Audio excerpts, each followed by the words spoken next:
In this class we are going to talk about applications of LIDAR derived products, and I'm going to concentrate on aerosol products, so derived from aerosol LIDARs. My name is Michael Sicard. I'm an associate professor at the Remote Sensing Lab of the Technical University of Catalonia in Barcelona, Spain. Here you have my email address, and I'll be glad to answer any kind of doubts you could have, so please don't hesitate. There is a disclaimer common to all classes, which is here, and which is regarding some of the figures of this class, so I'm gonna leave you 20 seconds to read it.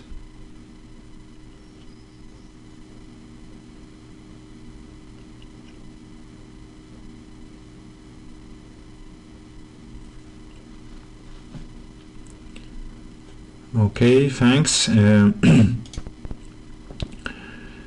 So let's start with this is a small comment before I start with the organization of the class. Under aerosol LIDAR, what we consider three categories of LIDARs. The first one going from simple to more complex systems. The first one is elastic backscatter LIDAR, which can provide aerosol backscatter coefficient, some information sometimes on the microphysics and the atmospheric structure. Then another category is elastic backscatter LIDAR associated with a Raman LIDAR. Here we can retrieve aerosol backscatter and extinction coefficients without the assumptions that are usually made when only an elastic backscatter LIDAR is available. And also here we can retrieve some information about the microphysics and the atmospheric structure. And the third category is the high spectral resolution LIDAR, and this type of LIDAR also provides information, provides aerosol backscatter and extinction coefficients, as well as the atmospheric structure. This is the outline of my class that I'm going to briefly describe. So in the introduction I'm going to review a little bit, record what are the atmospheric aerosols and their interest for the scientific community. And then we will concentrate on the inversion methods of the optical properties of aerosols, the macrophysical properties, and the aerosol structure. And finally I will give some examples based on literature of results that include some LIDAR products. So let's start with the introduction and the definition of the atmospheric aerosols. So atmospheric aerosols are small solid particles in suspension in the atmosphere. There are plenty of types of aerosol. Here you have some of them. You have here you have some families of flying objects in the atmosphere. You see soil, smoke, dust, organisms, clouds. So all of them are not aerosols. And here on the x-axis you have the size. So here in this red square, this is the aerosols that are going to be detected by a LIDAR system, and also it gives you an idea of the range of size distribution to which the LIDAR are sensitive. Atmospheric aerosols have different shapes and sizes. So here I'm showing 3 types of aerosol. The scale here with a black horizontal line here represents 200 nanometers, which is 0.2 micrometers. So you see that the sizes can differ quite a lot. This is a small aerosol, for example, compared to this one. Here the soot, an example of soot, you have a very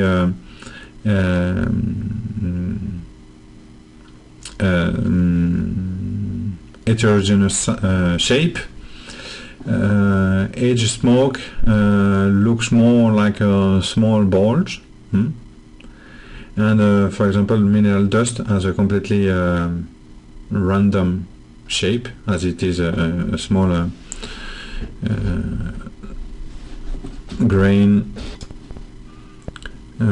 small grain of sand. So, and this has an implication on the optical properties of aerosols, because the shape and the size because the optical properties, depend deeply on the shape and the size. Now, about the sources and the life cycle of the aerosols. The sources of aerosols are mainly found on the ground. Here you have a few sources. You have the sea, giving birth to sea salt aerosols, anthropogenic aerosols, which are human-made aerosols, are generated by traffic, industry, and you have also more natural aerosols, such as fires, biogenic aerosols emitted by forest, and you have sometimes emissions also of ashes from volcanic eruptions. The aerosols, once in the atmosphere, depending on its size and the strength it is ejected in the atmosphere, can stay there between a few hours up to a month. In some extraordinary cases, it has been shown that some aerosols could leave the troposphere and go beyond it and stay up in the atmosphere for several years. But these are only very rare cases. And but the life cycle of the aerosols, well, there's plenty of reactions, chemical reactions occurring in the atmosphere. The aerosols can coagulate between them. They interact with light and radiation, solar radiation or radiation emitted by the Earth.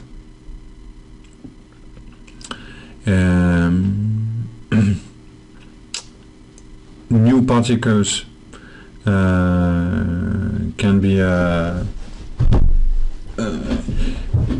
formed, and this occurred in general after some chemistry reactions. And also there's a lot of going on related with the life cycle of clouds. Aerosols can activate clouds, cloud particles, and are also nuclei to form cloud droplets. So what are the, if it's not clear for you, the interest for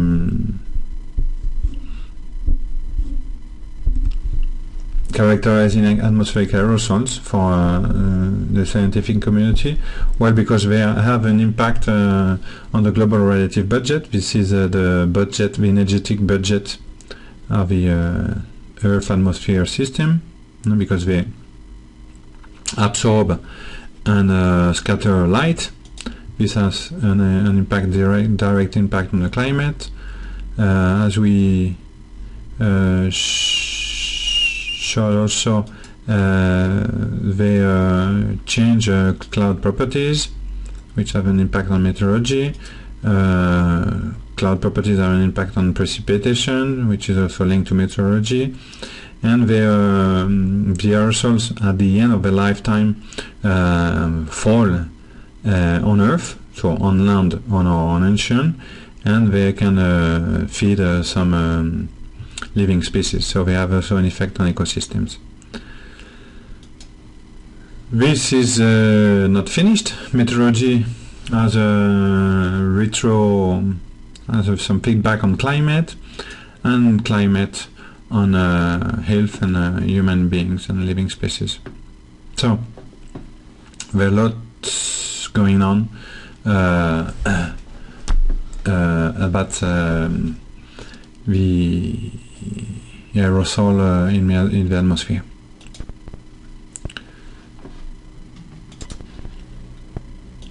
So the question now is, how, from the LIDAR equation, how can I get some information about the optical properties of aerosols? So I have rewritten here the LIDAR equation that you saw it in a previous class. So this is the return power, which is expressed in terms of the LIDAR constant, the distance between the LIDAR and the measurement, the backscatter coefficient, this is the total backscatter coefficient, and the transmission at the power 2, which is the exponential of minus the integral of the coefficient extinction coefficient. So as you see, the drawbacks of this LIDAR equation is that we have only one equation with two unknowns. Actually, we have three unknowns, because the LIDAR constant is also another unknown. So if we have only this LIDAR equation, then we have to be smart and try to move it around to see what we can get from it. So we're going to rewrite a little bit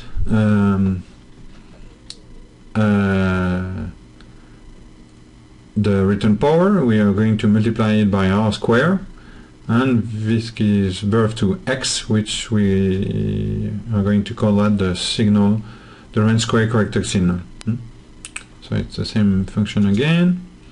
And here, if we take the logarithm of x, we derive respect to r, we get this function here as a function of beta, and a derivative of beta respect to r, and a function of alpha. So the first method, which is called the slope method, in the 60s, 70s, is a very simple method. It has a very limited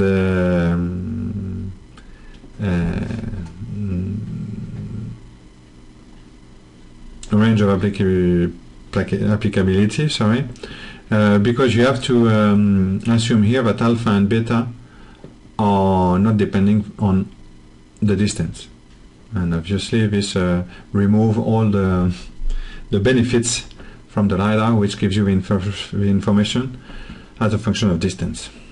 But in some cases, when the atmosphere is well mixed, you can do such an approximation.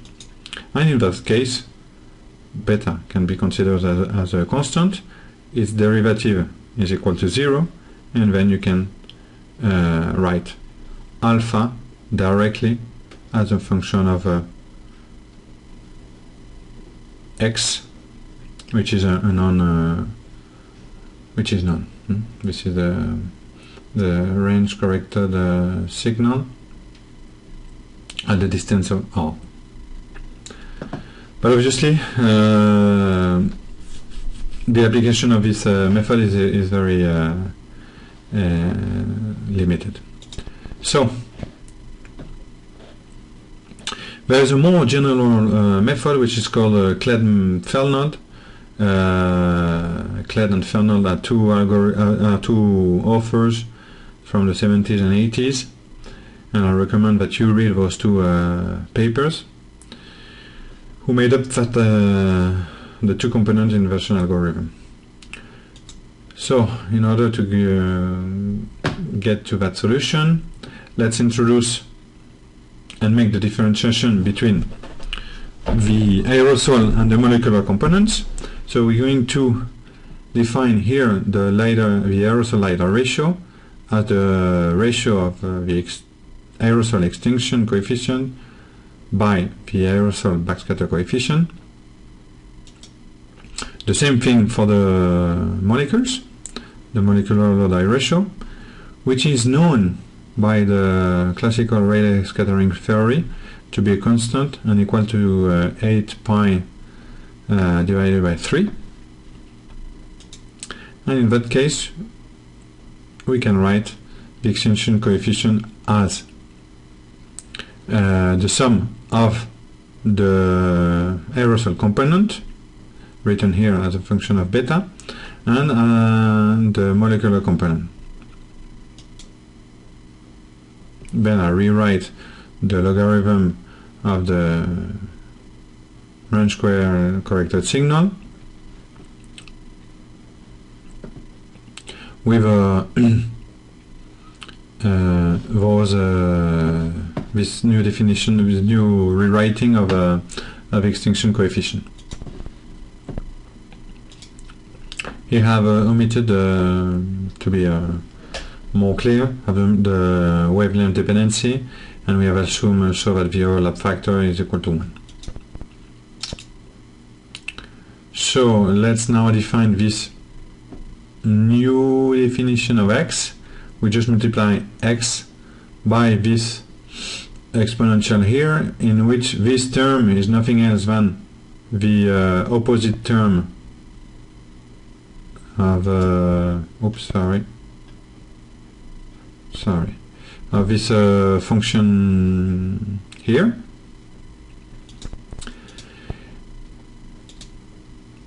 Let's take the logarithm of x prime, and what we see here is that now we have still the LIDAR constant, the total backscatter coefficient, and here we have something which is the total backscatter coefficient, so we are coherent with the unknowns. We have the same unknowns here and there, and this is the aerosol LIDAR ratio, which is what we are looking for also, or that we could assume. Once we derive this, we have something, an equation which is equivalent to the equation we had before the slope method. And the only exception is that S here, SA by beta is not alpha exactly, and if we multiply above by beta, we get this differential equation that we call the Bernoulli equation, which is a function of derivative of beta with respect to R, a function of beta, and a function of beta square. This equation, admits a solution which takes this form, and for which it is necessary to assume that we know beta at a given distance Rm, and we are going to call Rm our reference distance. Here also SA has to be assumed. Now I'm going to, because I recall you that V beta is the total backscatter, in order to get what I'm interested in, which is the aerosol backscatter, I need to remove the molecular component, and for this term I have only here replace x prime as a function of x.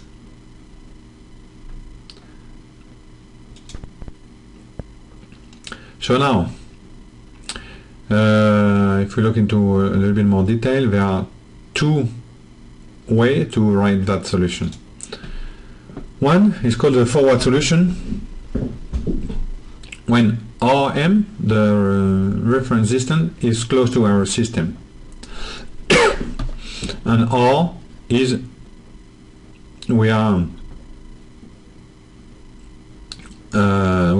when R is increasing, we are going away from our reference distance.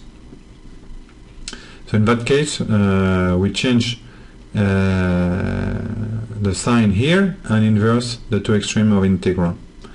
This solution is applicable for space-bound LIDARs as no aerosols are present near the system. So at the reference distance, which is near the system, we know that there are no aerosols. The drawback is that the denominator is decreasing. Sorry. And this amplifies the errors. The other solution is the backward solution. In that case, the reference distance is far away from the measuring point, but that solution is applicable for a ground-based LIDAR. Here,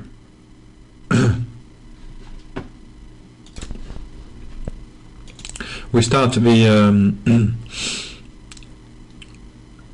retrieval near the reference distance, and we're going down to our LIDAR.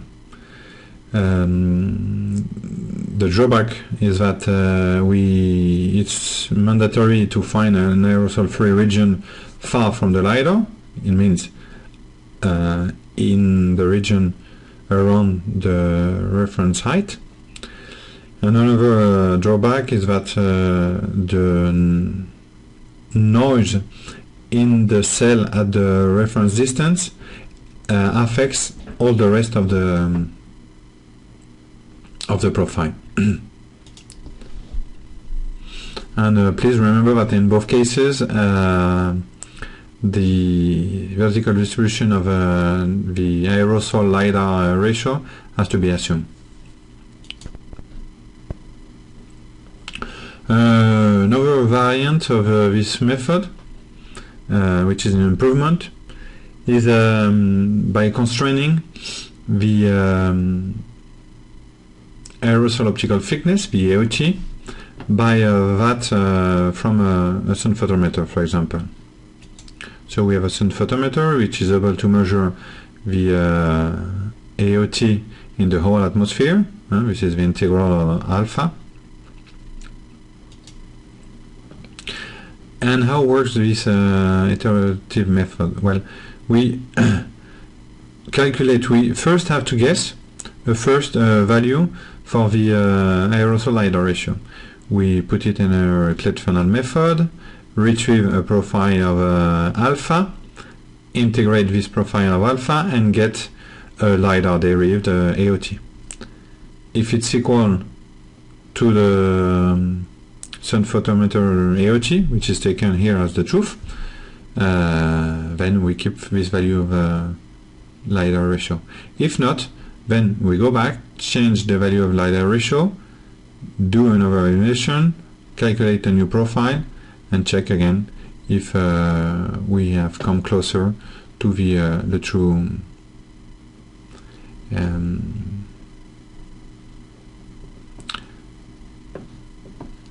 AOT. So to give you an illustration, here we have a quick look from a LIDAR measurements of 30 minutes. Here you have altitude, here you have time, and here the color bar indicating you that you have in red that you have a lot of concentration of aerosols, and in blue a lower concentration of aerosols or no aerosol at all. This is the range corrected signal. This is an average of the 30 profiles of this quick look. And here this is inversions in terms of backscatter here and in terms of extinction. We have a optical thickness of the sun photometer of the LIDAR. We see that they are we have applied here the iterative method, so they are nearly equal. And the equivalent LIDAR ratio that we retrieve is a 65 steradian. So 65 steradian, it's an equivalent LIDAR ratio, it's an equivalent columnar LIDAR ratio. Okay, so it means that in some layers it could be more, and in other layers less, but the mean value or the equivalent value is 65. So it gives you an idea of what, if we have a lookup table of a type of aerosol that could be present in this measurement. Now let's talk about another method to retrieve optical properties. It's the elastic method. It's the association of an elastic channel plus a Raman channel. There's no need in that case to assume a LIDAR ratio as a function of height. So we have this requires two wavelength in detection. And let me recall very briefly the elastic and the Raman returns. So if we have here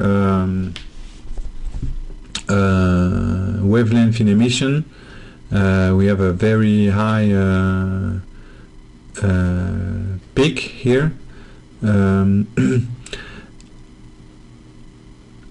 this is in emission. So in reception, there is a part of the signal which, due to the vibrational Raman spectra, give us some return at more wavelength, and these wavelengths are given by a molecular species like oxygen or nitrogen. And the wavelength at which it is occurring is can be defined by a wavelength shift, which depends only on the molecular species. And for example, in the case of a nitrogen, if we have an emission wavelength of 532 nanometers, which is typical for ND laser, then the reception of this Raman channel is made at a Raman wavelength of 6 or 7 nanometer. So the LIDAR equation at the elastic wavelength is written as you can see it here. For the Raman shifted wavelength, I have here written as a function of all the terms separating aerosol molecules and wavelength. Emission wavelength on the way to the particles, and the Raman wavelength on the way back. Okay, now what about the backscatter coefficient here? It's due only to molecules. Concretely, it's due only to nitrogen molecules. So we can calculate the profile of backscatter coefficient of nitrogen molecules if we know their concentrations, and the profile of concentration of nitrogen molecules is well known. So the great advantage here is that this coefficient here is no more an unknown, and the only unknown in here are the two aerosol extinctions at the emission wavelength, at the Raman wavelength. So here we have to assume a relationship between both extinction coefficients, which takes this form. and since both wavelengths are usually close, it's common to use A equal to 0 and say that both extinction coefficients are equal. Now, this is the solution in terms of extinction coefficient of the Raman method, where you see we combine here both signals at the emission wavelength and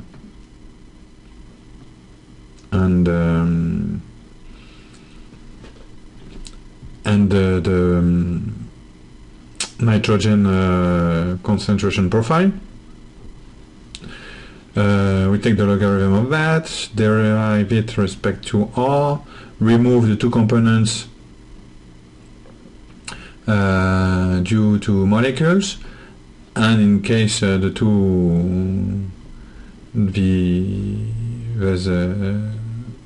two extinction coefficients are not equal, we make the correction, the spectral correction.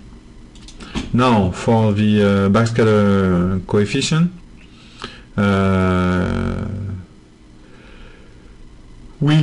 it can be written as the ratio of the two signals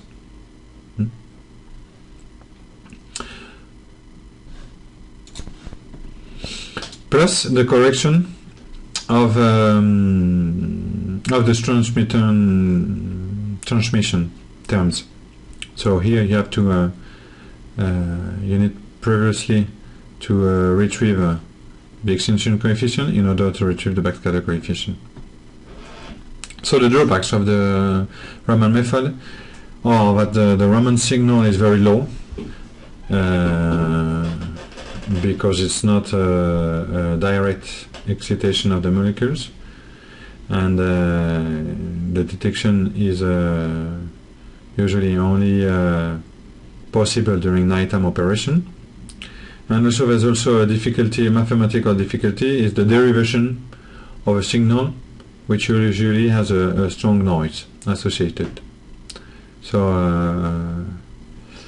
yeah, we have to use smoothing functions, sophisticated.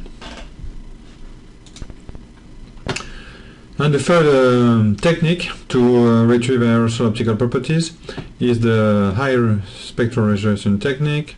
Here again we do not need to assume a LIDAR ratio as a function of height, and the technique is based on the following. This is the atmospheric backscatter signal. This is an ideal signal where we have a peak at the emission wavelength and a large lower peak due to the molecular background. So if we split this signal in two and pass it through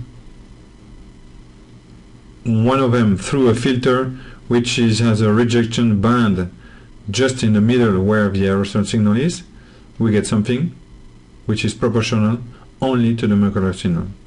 In the other case, we leave everything as is, and we get something which is proportional to the aerosol plus molecular signal. So we get two signals with two different LIDAR constants. One of them depends only on the molecules, and the other one on the molecules plus the particles. By combining both equations, we can retrieve both the aerosol extinction and backscatter coefficients.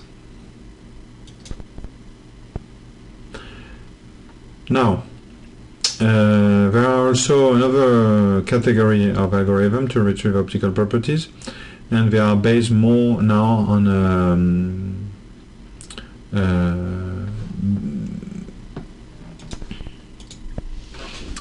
considering geometrical aspects So here we consider two line of sight. Okay, this one here and another one here with different zenith angles, and we say that at same altitude z, so for different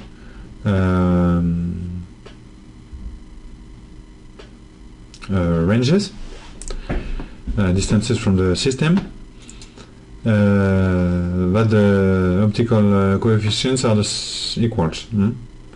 The backscatter and the extinction coefficient. So we have to assume here that the atmosphere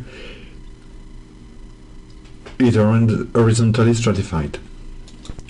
Now, let me now write the logarithm of the Rand square corrected signal at the two line of sight.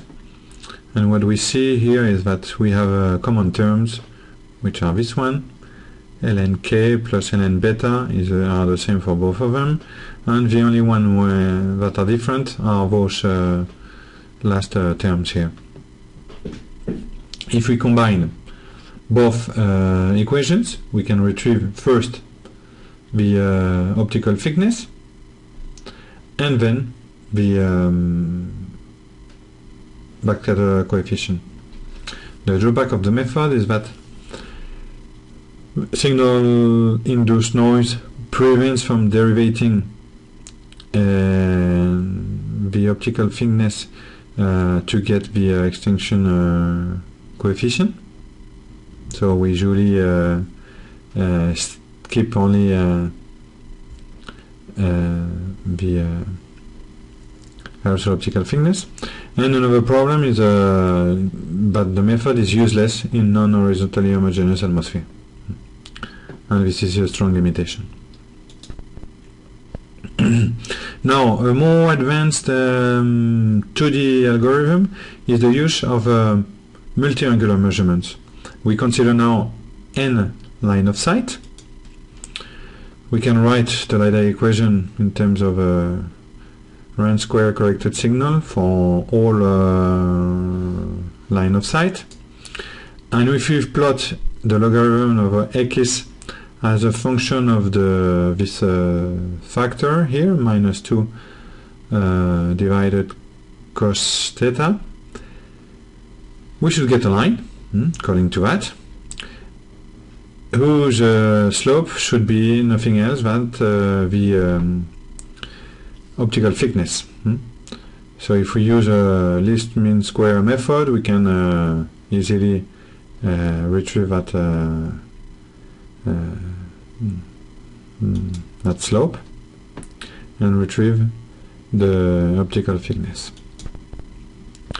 So here I'm showing an example of measurements which have been made in Goa in India in 1999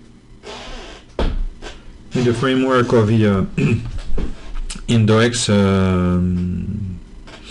campaign, the Indian Ocean Experiment. Here you have a tomography showing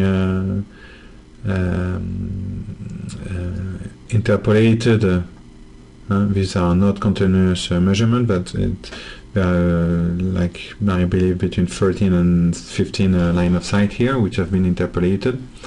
And you can see here the tomography as a function of altitude and horizontal distance. The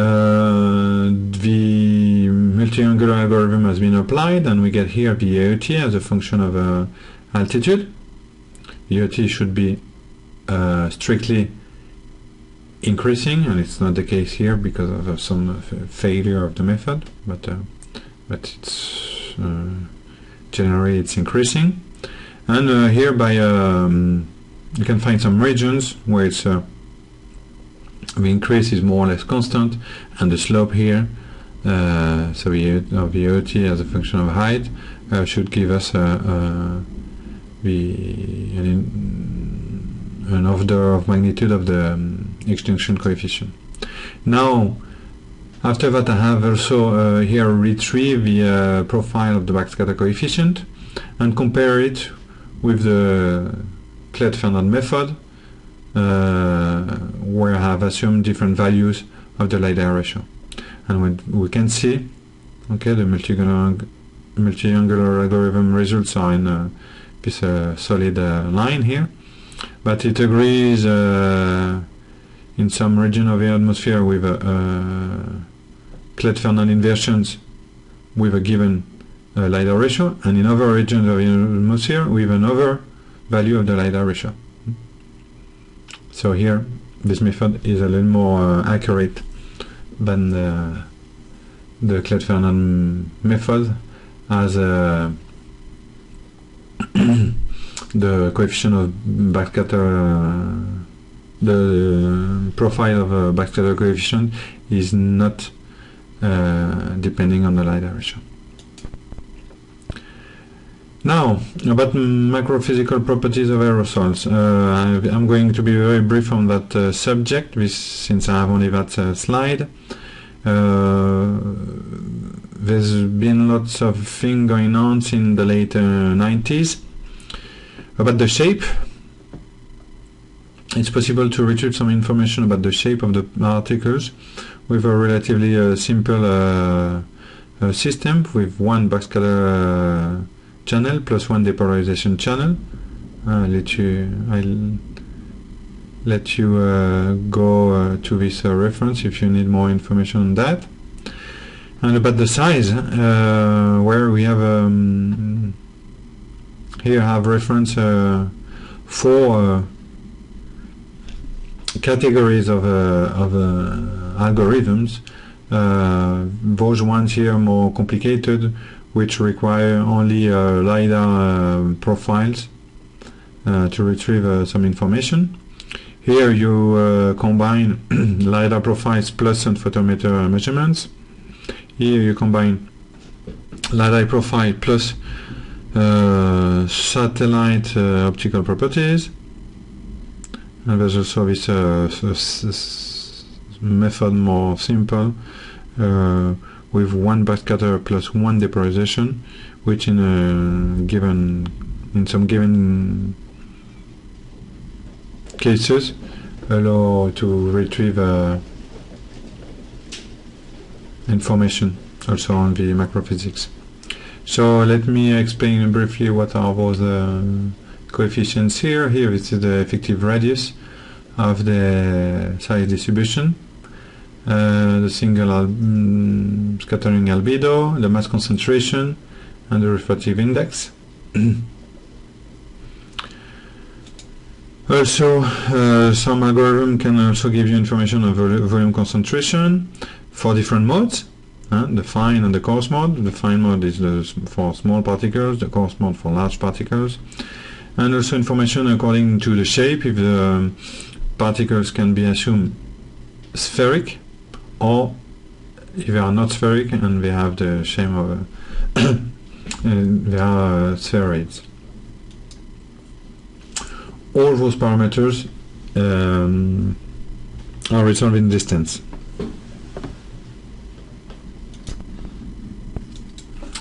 Here you have an example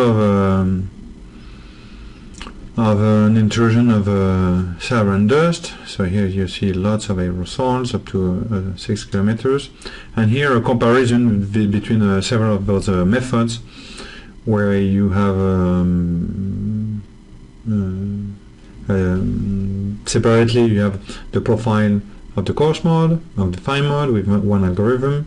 With another one you have the profile of non-spherical particles and of spherical particles, and this additional information together with the retrieval of the optical properties is very useful to achieve the classification of aerosols. Now about the structural properties of the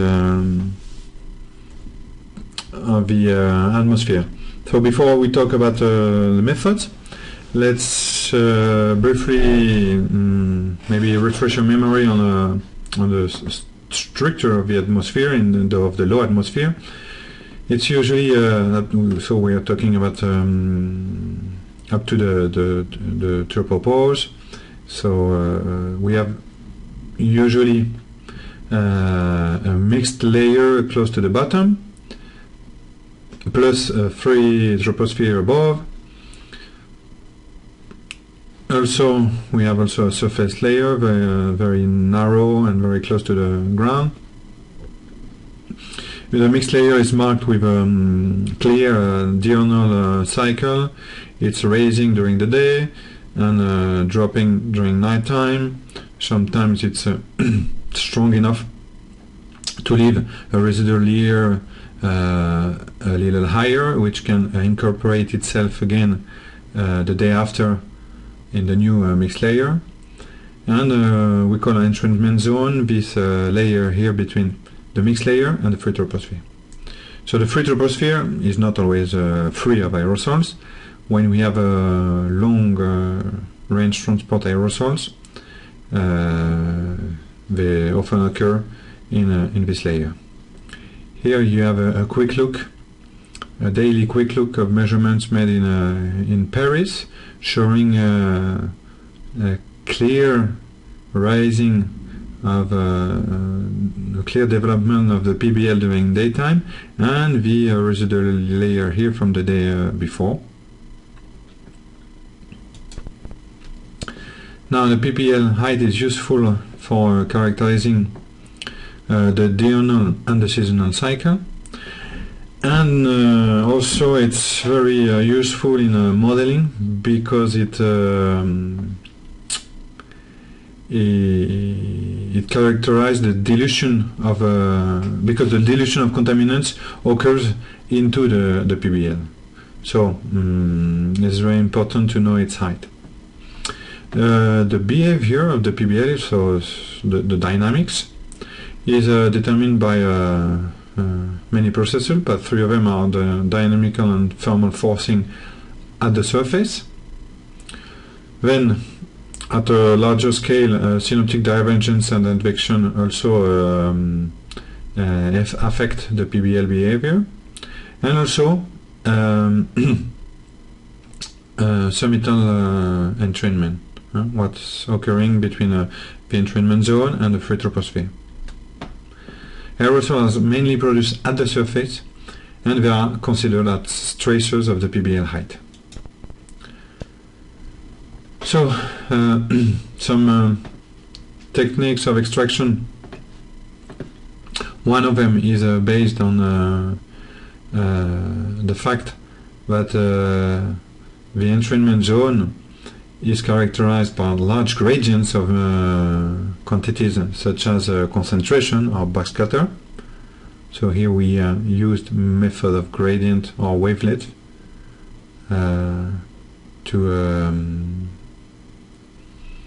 to look for the strongest gradient.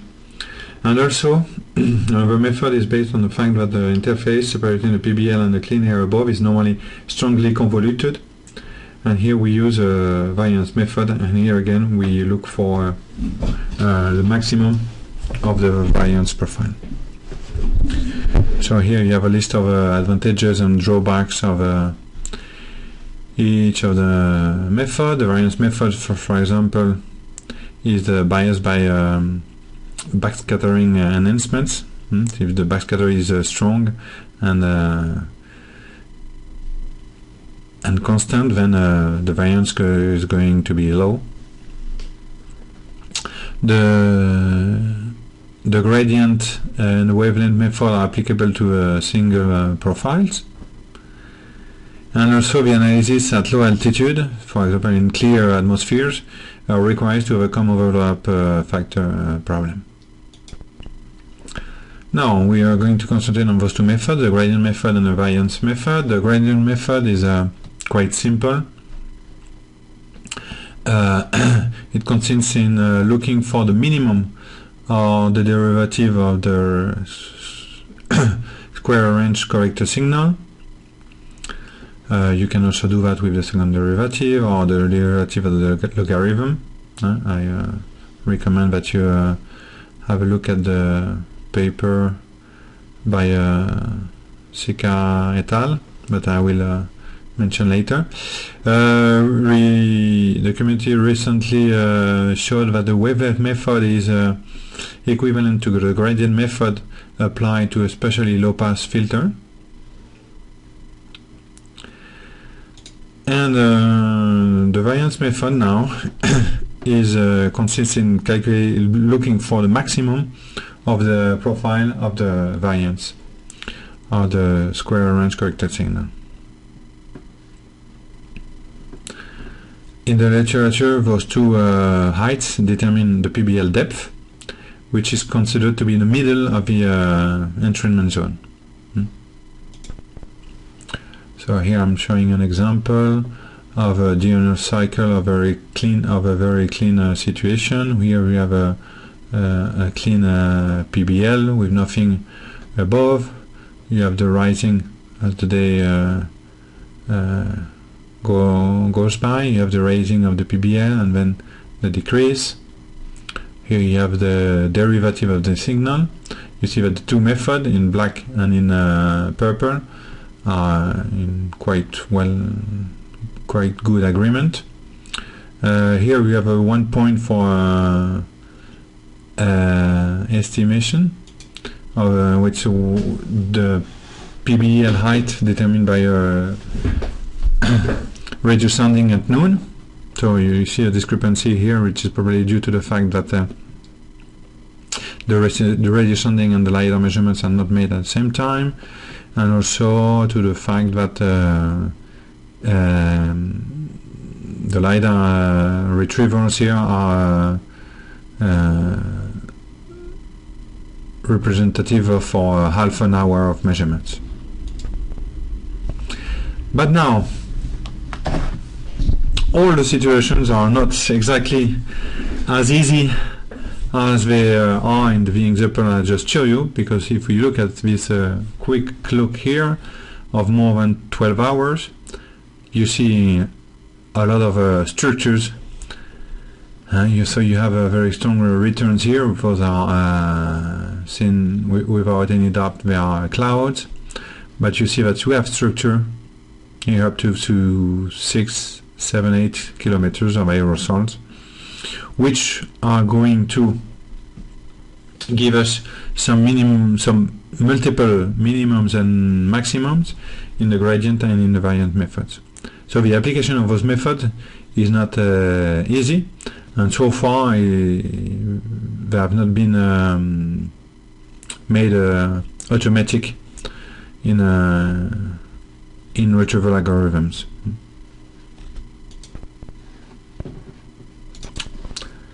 So now we will start the last section of this class, which is about examples and application of LIDAR products in scientific results.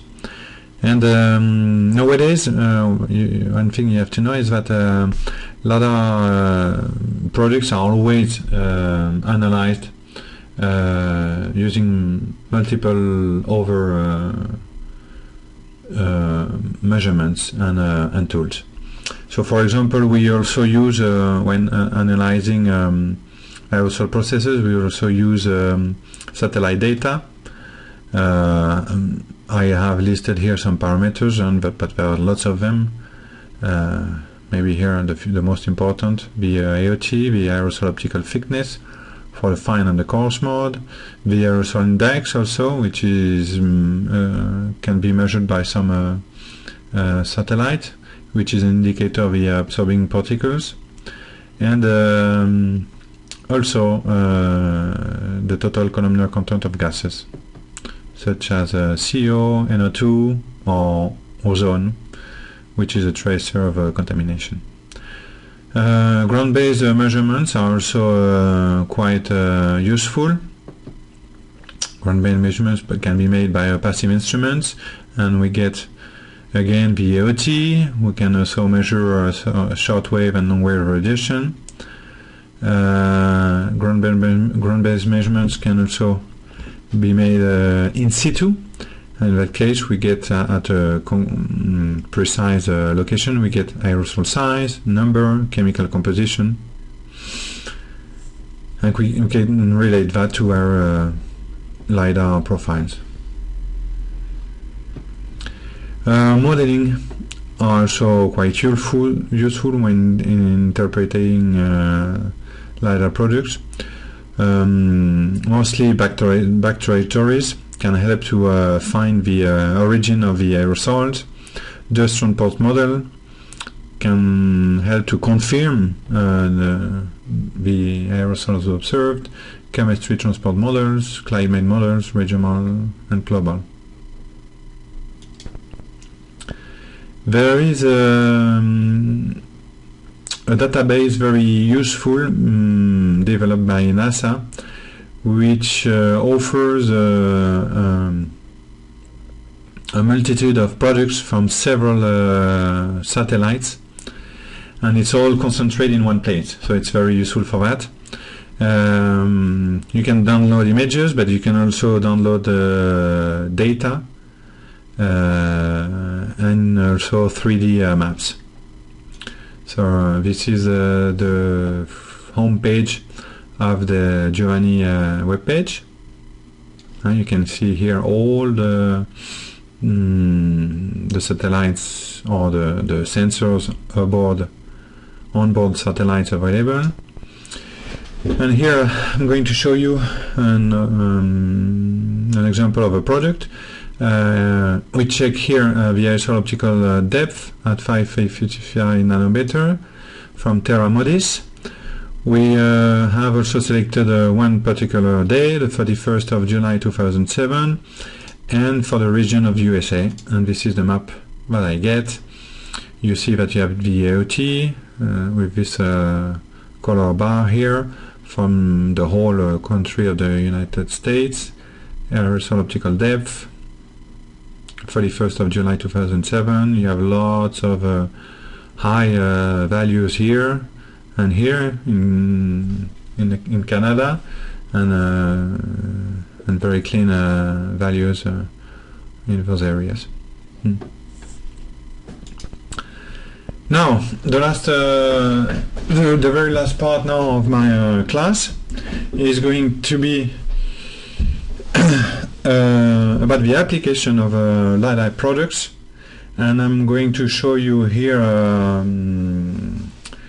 I'm going to illustrate that with 3 papers that I've found in the literature.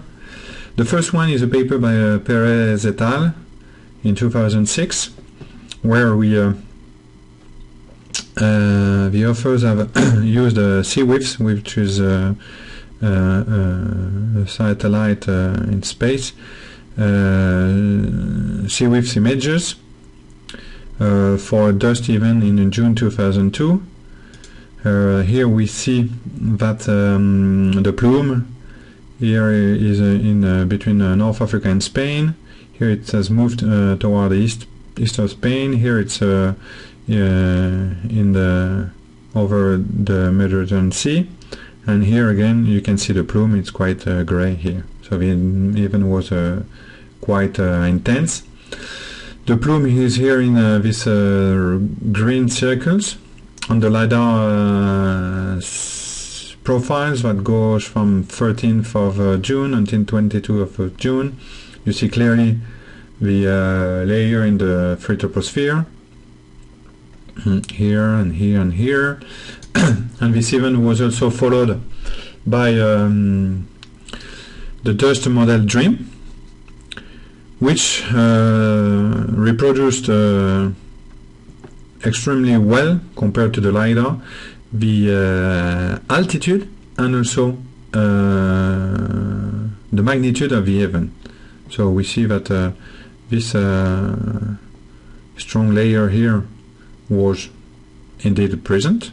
We can it's confirmed by the LIDAR. This layer here also. This increase here in altitude and in content is also reproduced by the model, as well as the end of the event. This event was also studied in terms of size distribution as a function of time. So we have here an enhancement of the coarse mode of the size distribution measured by a sun photometer. This is corresponding to the whole atmospheric column. And we see that we have an enhancement of the coarse mode when we go